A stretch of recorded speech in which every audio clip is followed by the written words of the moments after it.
कैसे लग रही हूँ मैं? बहुत ही खूबसूरत। प्यार करते हो मुझसे? हाँ। शादी करोगे मुझसे? बिल्कुल। तो फिर चलें?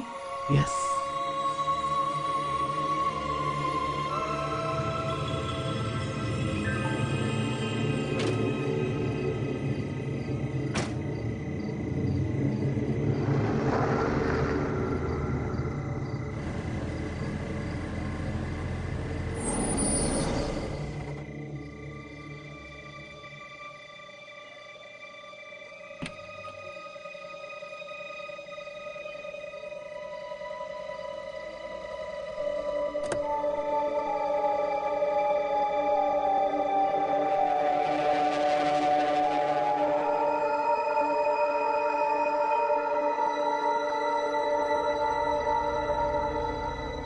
हेलो।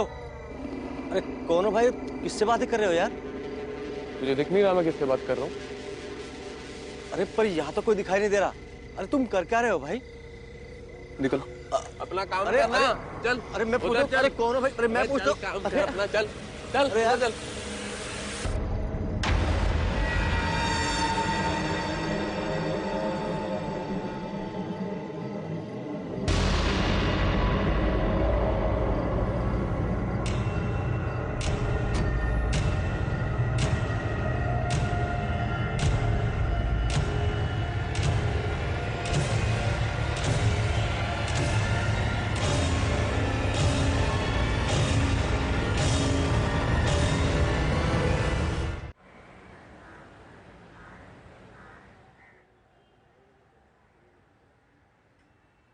अदिति का कुछ पता नहीं चल रहा है। जोशी ने अपने पूरे कॉन्टैक्ट्स लगा दिए लेकिन उसका कोई सुराग ही नहीं मिल रहा। वो मेरी आंखों के सामने से गायब हुई और मैं कुछ नहीं कर पाया। उस रात को मैंने एग्जैक्टली क्या देखा मेरी अभी भी समझ में नहीं आ रहा है सर। एक पल के लिए मैं I can't make anything of it, sir. मेरे सामने थी वो और गायब हो गया। I can't make anything of this, sir. Vikrant, हमने हॉस्पिटल की फुटेज देखी है। तुमने खुद उस कमरे को, पूरे हॉस्पिटल को 5-6 बार चेक किया, लेकिन कोई क्लू नहीं मिला। शिखा से बात करने के बाद भी हमारे हाथ कोई ठोस सबूत नहीं लग रहा है। शिवानी को खोने के बाद अब मैं अदिति को, ये सब मेरी गलती है सर। मैंने अदिति का ट्रांसफर दिल्ली से यहाँ शैतान चौकी में कराया। अगर मैं उसका ट्रांसफर नहीं करा था तो आज उसकी जान खतरे में ना होती। विक्रांत, आई नो अदिति तुम्हारी पार्टनर है, लेकिन वो हमारी भी जिम्मेदारी है। ऑलरेडी इंटेलिजेंस उस पर काम कर रही है। एक काम क्यों नहीं करते? कुछ दिनों के लिए तुम ब्रेक क्यों नहीं ले लेते? घर जाओ, फैमिली से मिलो। वैसे भी कई दिनों से तुम अपने माँ बाबा से मिलने नहीं गए, और अगर तुम अपनी बेस्ट पे नहीं रहोगे तो अदिति को कैसे ढूंढोगे? नहीं, मैं छुट्टी नहीं लूंगा सर। खाली बैठूंगा तो पागल हो जाऊंगा। आप मुझे किसी दूसरे केस पे भेज दीजिए सर।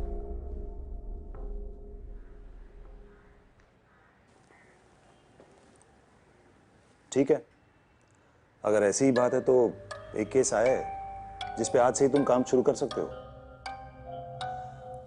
वाशी स्टेशन के एसआई माल्या इस केस पे तुम्हारा साथ देंगे।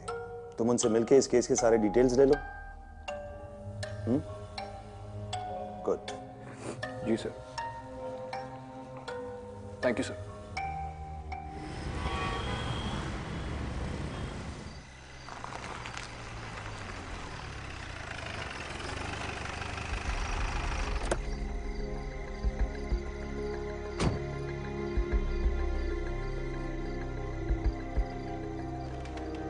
बोलो माल्या, केस क्या है?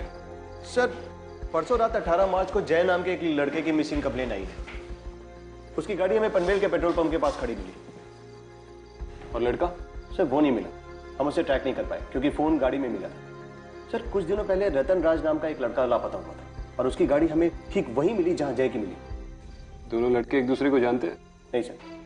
और अजीब बात यह है सर कि परसों रात रतन घर वापस आया। उसी रात जब जय गायब हो गया? जी सर। तो तुमने रतन से पूछा नहीं वो इतने दिन कहा था? सर पूछा। सर यहीं पर केस थोड़ा और अजीब हो जाता है। सर रतन जब से घर वापस आया है तब से ऐसे बिहेव कर रहा है जैसे जैसे हमेशा कोई उसके साथ है। उसके घर वाले बहुत डरे हुए हैं सर। ये उसके केस की फाइल है।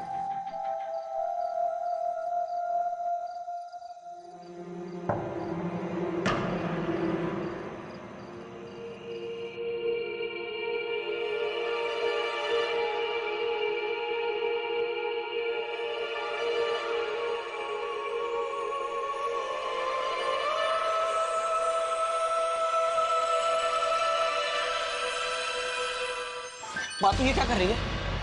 तू यहाँ से बाहर निकल। रतन कैसी बातें कर रहा है? हाँ? किस गलती की सजा दे रहा है तू हमको? तुझे किसी की नजर लगी है इसलिए मैं नजर उतार रही हूँ तेरी। तूने फिर उसे रुला दिया ना? जा, जा उससे जाके माफी मांग। यहाँ कौन है जिससे मैं माफी मांगू? तू पागल हो गया है क्या? प्लीज प्लीज मुझे छोड़ के मत जाओ, प्लीज। भगवान, रतन क्या कर रहा है?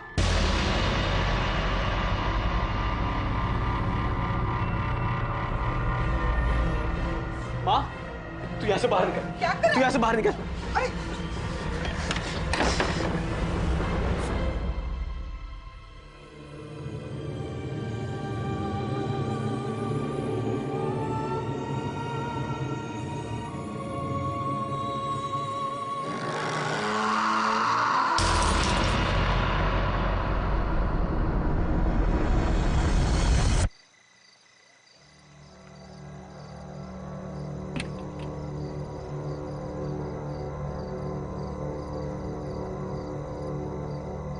माले तुम्हें कोई बदबू आ रही है?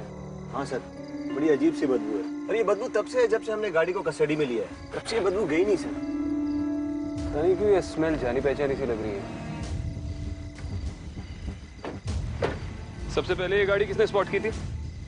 सर वो पेट्रोल पंप पे एक लड़का है हरीश, अटेंडेंट है, नाइट ड्यूटी उसी की रहती है। दोनों गाड़ियों की रिपोर्ट उसी ने की और उसने दोनों लड़कों को भी देखा था। अजीब सी हरकत कर रहे थे वो, पता नहीं अपने आप में बातें करते हुए कहीं दूर निकल गए। अच्छा, हरीश ने दोनों लड़कों को देखा? जी सर। हरीश से मिलते चलो। ठीक है सर।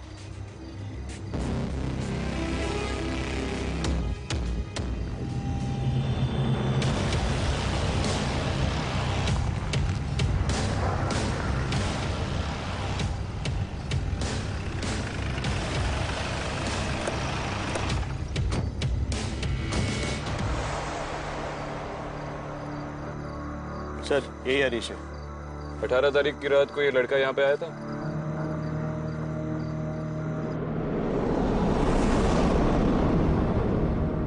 हाँ सर, वैसे तो यहाँ सैकड़ों लोग आते हैं, मगर मैं इस आदमी को कभी नहीं भूल सकता। जब भी यहाँ हर बार कुछ ऐसा हुआ तो मैं ही ड्यूटी पर था सर। हर बार मतलब? सर 5-6 दिन पहले ऐसा एक लड़का आया था जो इसी की तरह अजीब बर्ताव कर रहा था। माले, सर वो दूसरा लड़का ये था? हाँ सर। इन दोनों लड़कों के बारे में जो कुछ भी याद है बता दो। सर दोनों जब पेट्रोल पंप पर आते तो ठीक लगते थे, और यहाँ से निकलने के बाद ना जाने उनके साथ कुछ अजीब होता था। चलती गाड़ी रोक देते थे और ना जाने किससे बातें करते थे, और फिर गाड़ी से उतरकर कहीं चले जाते थे सर। उन लड़कों के अजीब बर्ताव को देखकर उनके पास जाने से मुझे डर लगता था। और मेरी माँ कहती थी सर कि कोई चुड़ैल है जो रात में सफेद कपड़े पहनकर और हाथ में बच्चा लेकर रात भर घूमती है और से लड़कों को अपने वश में कर लेती है। कहीं ये सब कुछ ऐसा हुआ तो सर? मैंने पूछा तुमसे तुम्हारी माँ क्या कहती थी? कुछ लगेगा तो बुलाएंगे। ठीक सर। मान ले सिर्फ 18 तारीख की नहीं, पूरे हफ्ते की सीसीटीवी फुटेज निकलवाओ। Okay sir. जाओ मैनेजर से बात करो। ओके।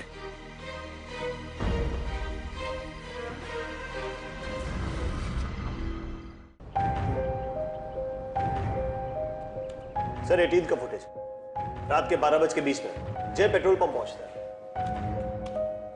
ये देखिए।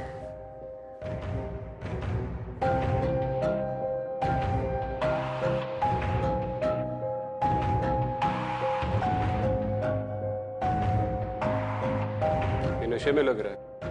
सर मुझे भी वही शक है। हमें रतन राज का भी फुटेज मिला है। ये 13 की फुटेज रात के 12:30 बजे। रतन भी खुद से बात करता हुआ गाड़ी वहीं छोड़कर चला जाता है, जैसा कि हरीश ने हमें बताया। 13 को रतन गायब हो गया था और 18 को वापस आया, और ठीक उसी वक्त जय भी गायब हो गया उसी जगह से, और दोनों का बर्ताव भी सेम है। ये कोइंसिडेंस नहीं है। ये कोई पैटर्न हो सकता है। अच्छा, पिछले 3 महीने का सीसीटीवी फुटेज मंगवा। शायद पहले भी ऐसा कुछ हुआ और किसी को पता न चला। और इमीडिएटली एक टीम असेंबल करके जय को ट्रैक करना शुरू कर दो। सर। मैं रतन को मिलके आता हूँ। सर।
फिर से वही बदबू? हाँ, बहुत बदबू आ रही है।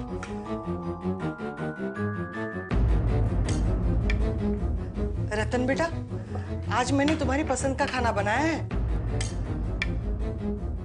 रतन,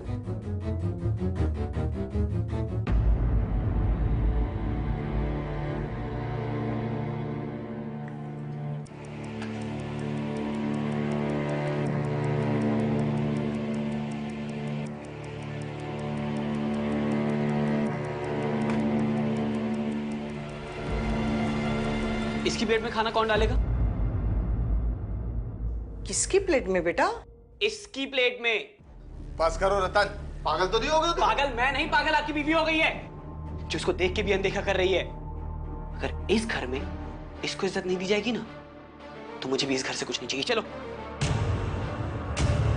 अरे रतन,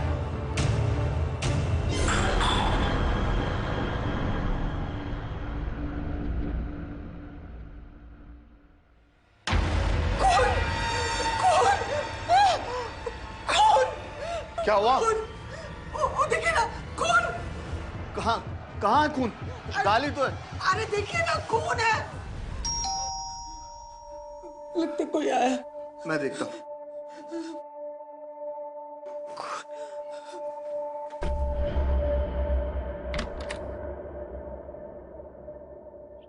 विक्रांत सिंघल। हाँ जी, आइए।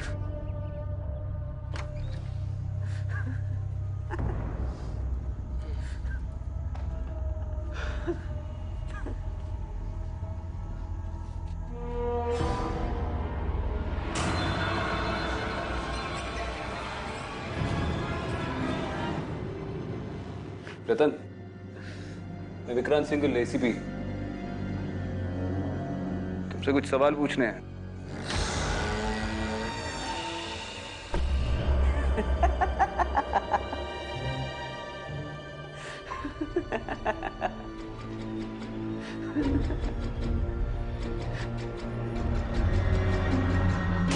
सर, जब से रतन घर वापस आया है तब से ये अजीब सी स्मेल आ रही है। हमने सारे कमरे, कबर्ड सब चेक किए। ये अजीब सी स्मेल वही आती है जहां रतन होता है। बाहर चलकर बात करें, मेरा सिर पकड़ रहा है। आइए।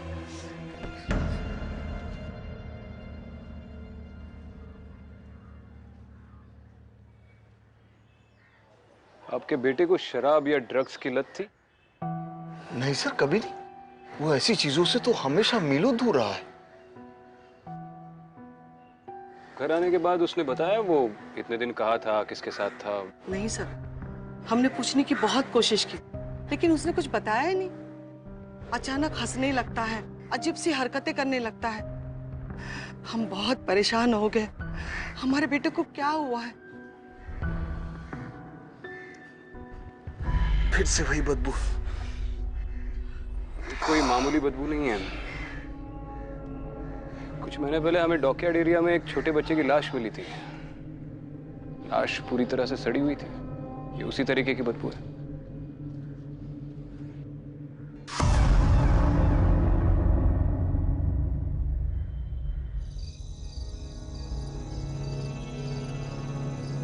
सर पेट्रोल पंप वालों के पास इतना बैकअप नहीं होता है, एक टाइम में 30 दिन का फुटेज होता है। ठीक है। हेलो। ओके सर, खबर मिली है कि जय घर वापस आ गया है और वो वैसे ही रिएक्ट कर रहा है जैसे रतन कर रहा था। आज 23 तारीख है ना? Yes sir. 13 को रतन गायब हुआ था और 18 को वापस आया, और उसी दिन जय गायब हुआ, जो अब 23 को वापस आ गया। पैटर्न ऑब्जर्व कर रहे हो? Yes sir. ठीक 5 दिन बाद रतन लौटा और जय गायब हो गया, और अब ठीक 5 दिन बाद जय लौटा है, तो कोई और भी गायब हो सकता है। सर मैं देखता हूँ।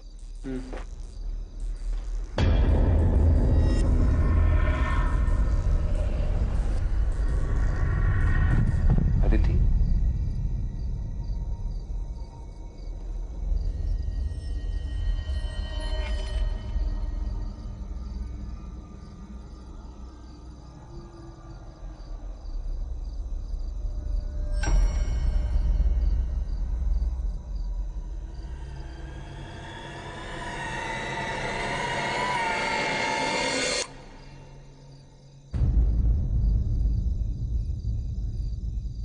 सर सर अब ठीक है? सर एक बात करनी थी। वो पनवेल पेट्रोल पंप के पास मेरे कुछ दोस्त रहते हैं, मैंने उनसे बात की। उनका कहना है कि वो आधी रात के बाद पेट्रोल पंप की तरफ नहीं जाते हैं, तेंदुए के डर से नहीं, बट भूत प्रेत के डर से। सर मैं वही कह रहा हूँ जो मेरे दोस्त ने कहा। उसका कहना है कि आधी रात के बाद उसने वहाँ पे एक लड़की देखी है, मोहिनी। उसे देख के उसे बुखार हो गया था सर। वो लड़की खूबसूरत थी, उसके लंबे घने बाल थे, सुरीली आवाज में गाती थी, और उसके बदन से फूलों की खुशबू आती थी। पता नहीं हमें क्यों बदबू आ रही है। हाँ सर, पर ये सब आपको कैसे पता? अरे इस मोहिनी के बारे में स्कूल में काफी कुछ पढ़ा था, काफी सारी फिल्मों में भी इसका जिक्र है। एक काम करते हैं, पहले इंसानों को इन्वेस्टिगेट करते हैं। अगर उस इन्वेस्टिगेशन ने दम तोड़ दिया तो फिर भूतों की फाइलें खोलेंगे। गाड़ी निकलवाओ, उस पेट्रोल पंप का एक चक्कर लगा दे। सर।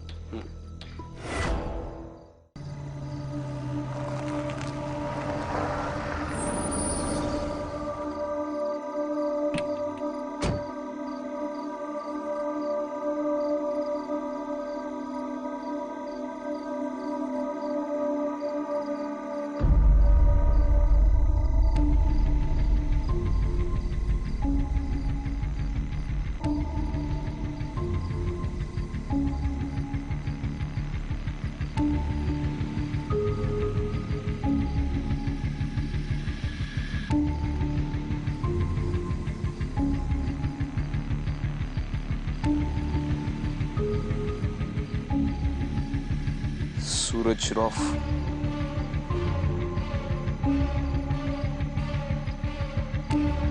अंदर चेक करते हैं।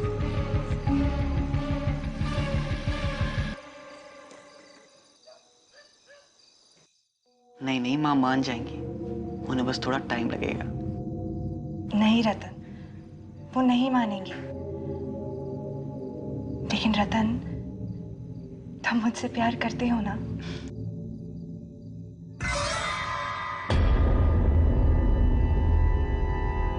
What? मैं ये नहीं कर सकता। तुम ये नहीं कर सकते। तुम मुझसे प्यार नहीं करते। करता हूँ ना, करता हूँ। करते हो ना?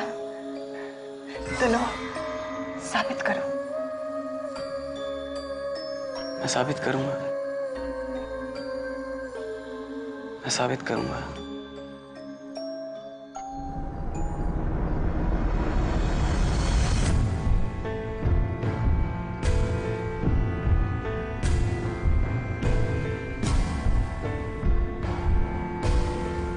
सीमा, I love you Seema, I love you. सूरज,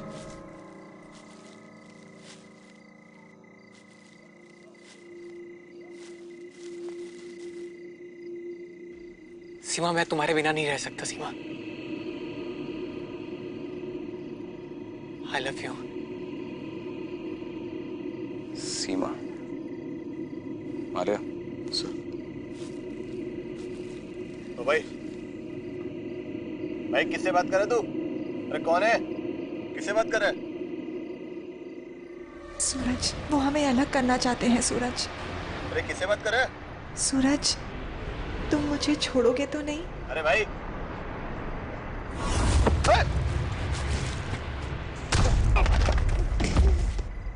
उठा के लेके जाओ इसे।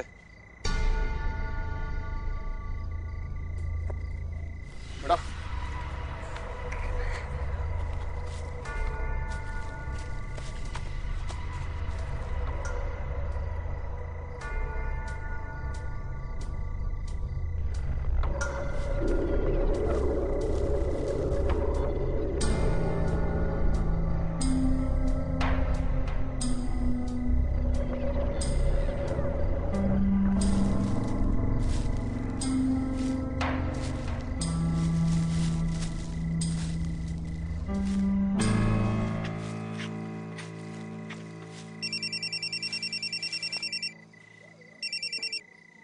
हेलो।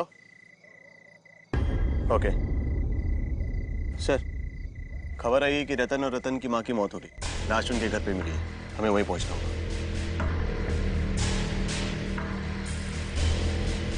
चलो।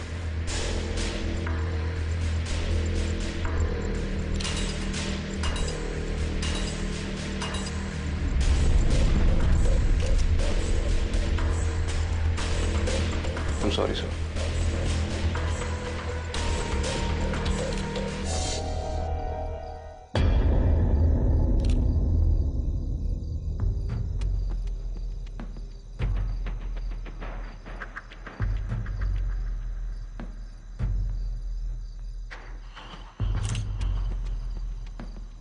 जब तक ये जिंदा था, इसके आसपास सड़ी हुई लाश की बदबू आती थी।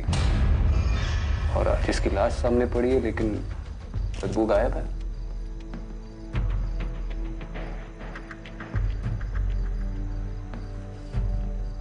आर्या, सर। फॉरेंसिक्स टीम को बोल दो, इनकी ऑटोप्सी अर्जेंट है। सर। Top priority.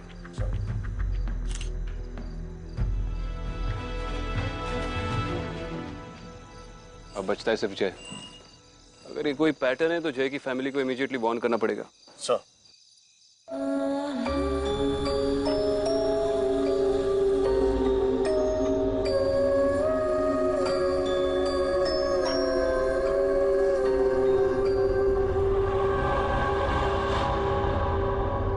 जय, क्या कर रहा है तू? और कैसे स्मेल आ रही है? माँ, तुम्हारी बहू को गहने पहना रहा हूँ। माँ, कहाँ है बहू? मेरे सामने तो है बैठी हुई। माँ, जय, मुझे कुछ नजर नहीं आ रहा है। तू ये सब बंद कर दे अभी के अभी। माँ तुम बाहर जाओ। देख, माँ तुम बाहर जाओ। सुन जय, समझने की कोशिश कर। माँ तुम बाहर जाओ। माँ तुम बाहर जाओ। जय, तुम बाहर जाओ। मेरी बात तो सुन। तुम बाहर जाओ।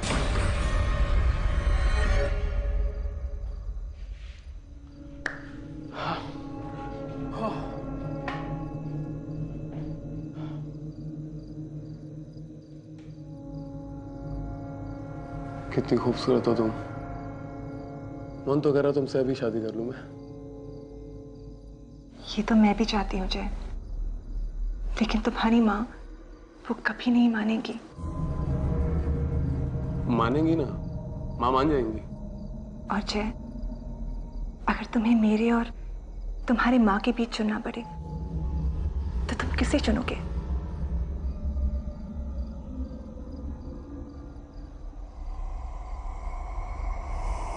तुम्हें चुनूंगा मैं, तुम्हें।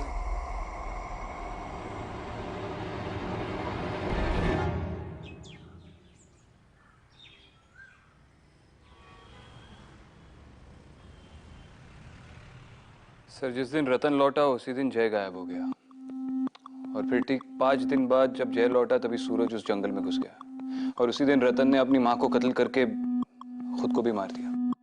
इस पूरे केस में एक वियर्ड सा पैटर्न है सर, लेकिन कोई फिजिकल एविडेंस हाथ नहीं लगा। ये सारे लड़के एक ही उम्र के हैं और किसी इमेजिनरी लड़की को देखते हैं। इस वक्त आ गया है सर कि मैं अपना नजरिया बदल दूं। विक्रांत, तुम्हें इस केस को अदिति के एंगल से देखना होगा।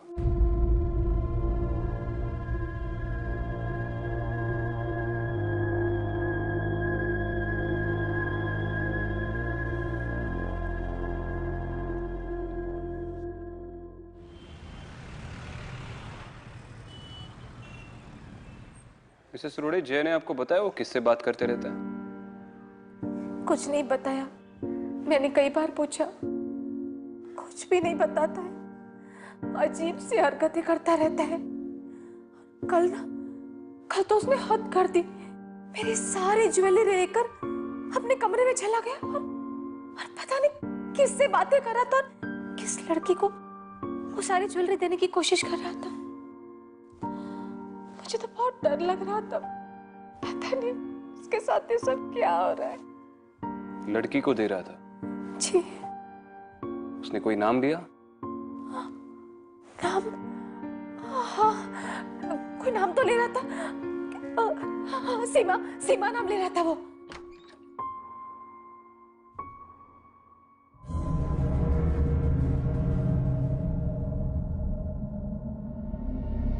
आओ सीमा।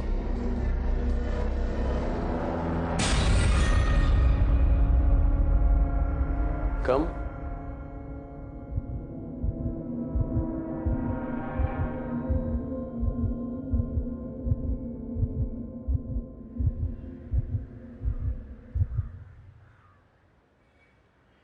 मिसेस रोड़े, यूजुअली ऐसे केस में मैं आपको सलाह देता कि आप जय को किसी डॉक्टर को दिखाएं, लेकिन ये कोई दिमागी बीमारी नहीं है।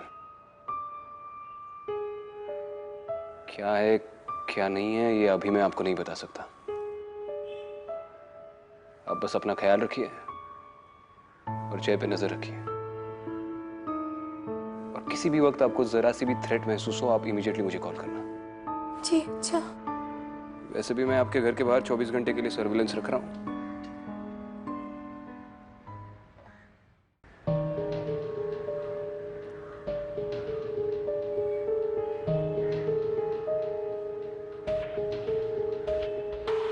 तीनों लड़के, तीनों की उम्र तकरीबन 25 और 28 के बीच। और तीनों को माने सर? तीनों अपनी गाड़ी उस पेट्रोल पंप के पास छोड़कर 5 दिन के लिए उसी जगह पे छुपे हुए थे। सूरज और जय को लग रहा है कि उनके साथ कोई सीमा नाम की लड़की है। इसका मतलब रतन खुद से बातें नहीं कर रहा था,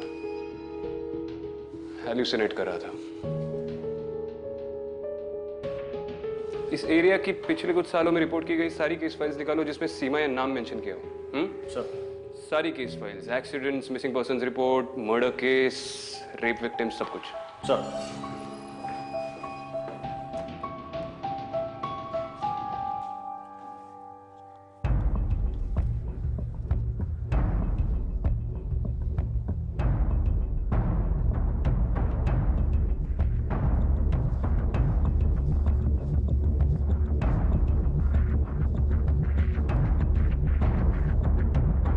सर, सीमा सिंह की फाइल मिली। पिछले साल उसकी लाश पनवेल के पेट्रोल पंप के पास वाले जंगल में मिली थी, जहां से हमें सूरज मिला था। बॉडी आइडेंटिफाई किसने की थी? विनय लोखंडे, लड़की का दोस्त था। उसकी कोई फैमिली नहीं थी सर, अनाथ लड़की है। लाश 5 दिन तक जंगल में सड़ती रही। विनय को क्वेश्चनिंग के लिए बुलाओ। सर।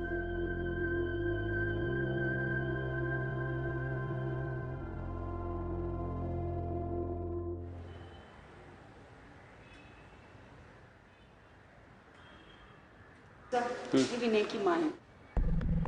बैठी।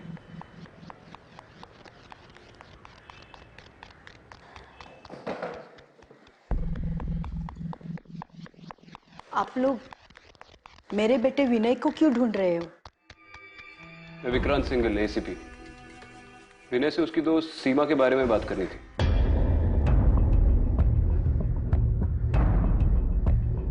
क्या हुआ मिसेस लोखंडे? आप जानती थी सीमा को? छी, मेरा बेटा विनय जानता था सीमा को। दोनों एक दूसरे से प्यार करते थे। विनय एक बार सीमा को घर लेके आया था, शादी करना चाहते थे, लेकिन मैं खिलाफ थी उस शादी के। मैंने कह दिया ना, तुम्हारी शादी सीमा से कभी नहीं हो सकती। मगर माँ, मैं उससे बहुत प्यार करता हूँ। बेटी, सीमा हमारी कम्युनिटी की लड़की नहीं है। ऊपर से उसके माँ बाप भी गुजर चुके हैं। और सीमा है ना, बहुत ज्यादा मॉडर्न लड़की है। और मुझे कैसी बहू चाहिए? एकदम सीधी सादी। माँ, मेरी बात का यकीन कीजिए, सीमा बहुत अच्छी लड़की है और मुझे उससे अच्छी लड़की मिल ही नहीं सकती माँ। देख बेटा, शादी सूरत देख के नहीं, सीरत देख के की जाती है। और सीमा तुम्हारे लिए सही लड़की नहीं है। नहीं माँ। अरे वो शादी के बाद सिर्फ अपनी ही बात चलाएगी। सीमा जैसी लड़की है ना, अपना घर, अपने पति पे ज्यादा ध्यान नहीं देगी, अपने कपड़े पे, अपने गहनों पे ज्यादा ध्यान देती है। माँ, वो ऐसी नहीं है माँ। देख विनय, मैंने फैसला कर दिया है, तुम्हारी शादी सीमा से कभी नहीं हो सकती। और अगर तुमने मेरी बात नहीं मानी ना, तो ठीक नहीं होगा। विनय ने मेरे कहने पे सीमा से रिश्ता तोड़ दिया था। कुछ 2 महीने बाद सीमा घर से भाग गई थी। पुलिस ढूंढ रहे थे सीमा को। तो मैंने विनय से पूछा, सीमा कहाँ है? तब उसने बताया, सीमा अब इस दुनिया में नहीं रही। दोनों खुदकुशी करने गए थे। सीमा ने जहर पी लिया, लेकिन विनय घबरा गया, भाग गया वहां से।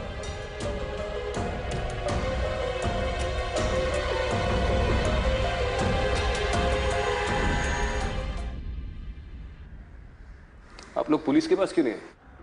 विनय पुलिस के पास जाना चाहता था, सारी बातें बताना चाहता था। मैंने मना कर दिया उसे। डर गई थी सर, उसे जेल हो जाती, लेकिन सजा उसे मिल गई। सीमा के मौत के 1 महीने बाद ही विनय ने आत्महत्या कर ली।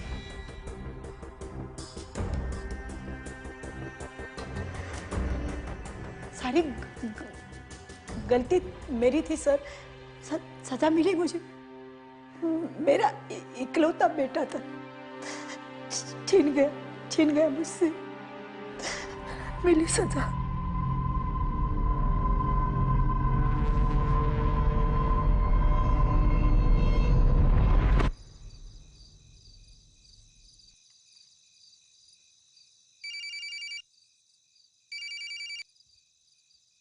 हेलो, मिस रोडे, विक्रांत सिंगल बोल रहा हूँ। हाँ जी बोलिए सर।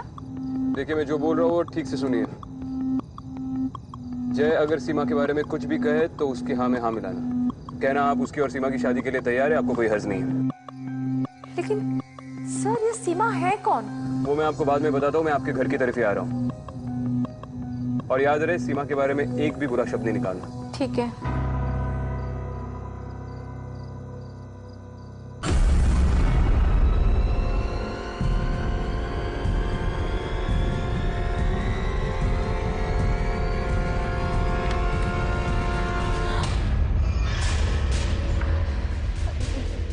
जय बेटा, देखो देखो, तुम जो कहोगे ना मैं वही करूंगी। तुम सीमा से शादी करना चाहते हो ना, तो हो जाएगी तुम्हारी शादी। मैं करा दूंगी बेटा, मैं खुद करा दूंगी तुम्हारी शादी। हाँ? देखा, माँ शादी के लिए मान गई। मेरा बच्चा, तो चिंता मत कर बेटा। मैं तुम दोनों साथ में रहना। मैं करा दूंगी तुम्हारी शादी।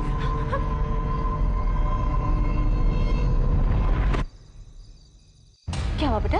हाँ बेटा, क्या हुआ जय? क्या हुआ? माँ, मुझे अजीब सी स्मेल आ रही है माँ। सब ठीक हो जाएगा, कुछ नहीं होगा, सब ठीक हो जाएगा बेटा, सब ठीक हो जाएगा।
मुझे देखकर खुश तो हो ना तुम?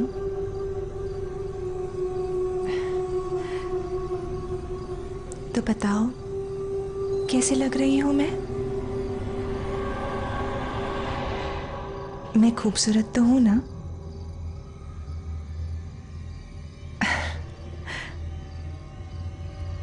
मेरे साथ चलोगे? तो फिर चलो।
विक्रांत, उसके साथ मत जाओ।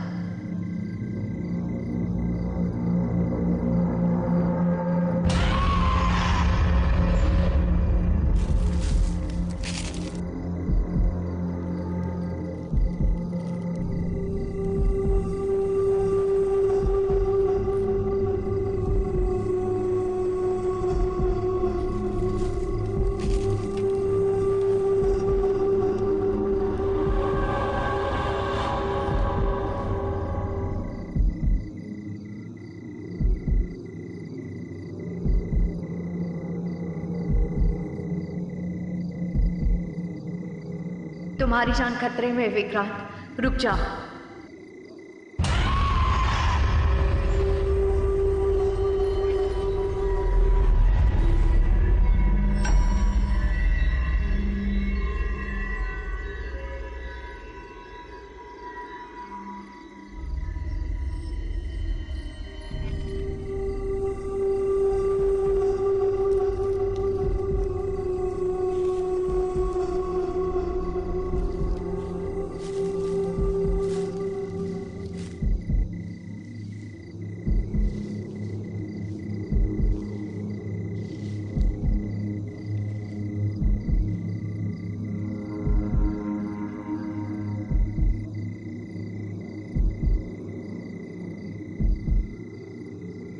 तुम्हारी जान को खतरा है विक्रांत, रुक जाओ।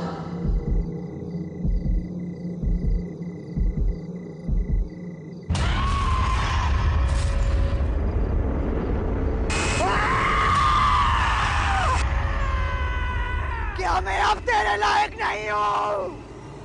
क्या मैं सुंदर नहीं हूँ?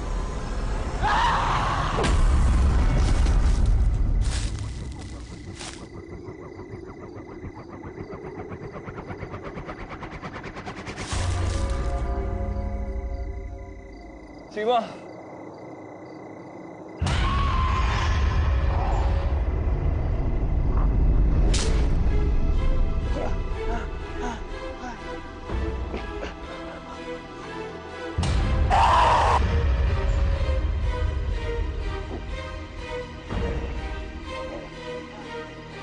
सीमा, मैं जानता हूँ यहाँ क्या हुआ था और तुम किसका इंतजार कर रही हो। तुम विनय की राह देख रही हो ताकि वो आए और तुम अपना बदला ले लो।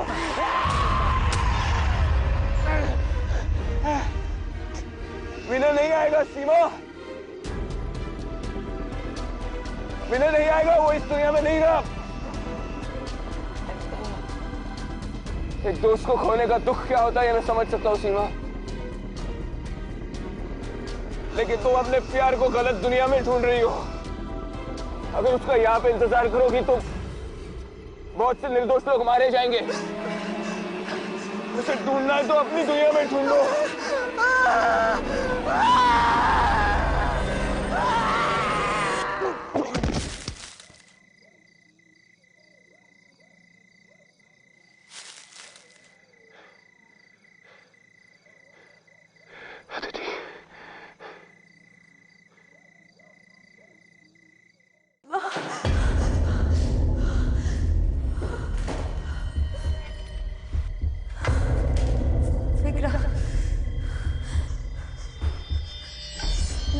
विक्रम